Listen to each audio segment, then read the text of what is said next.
Kung ikaw ay nagtataka kung bakit wala kang close friends, o wala man lang kaibigan, mayroong bilang ng mga paliwanag na maaaring nakaangkop sa iyong sitwasyon. Tignan natin ang ilan sa mga karaniwang dahilan bakit wala kang kaibigan. Ikaw ay mahiyain. Para sa ilan, hindi madaling magsimula ng conversation sa mga taong hindi ka kilala.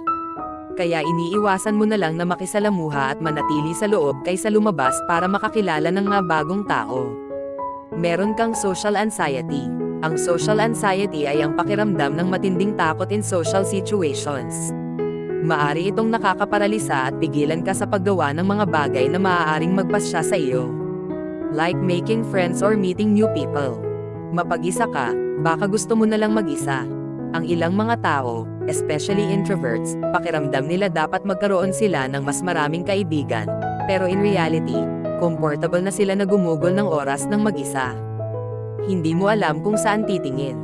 Maaaring wala kang maraming pagkakataon upang makilala ang mga tao ng personal dahil sa trabaho mo o pamumuhay, at hindi alam kung saan patitingin. Hindi tugma ang iyong mga interes sa iyong mga katrabaho, o sa iyong mga kapitbahay. Hindi mo inuuna ang pagkakaibigan. Maaari kang magkaroon ng ilang kaibigan o kakilala, pero hindi ka talaga nakikipag-ugnayan. Tuloy tumigil na din sila para kontakin ka. Baka busy ka sa isang mahirap na trabaho, mga pangako sa pamilya, o iba pang responsibilidad.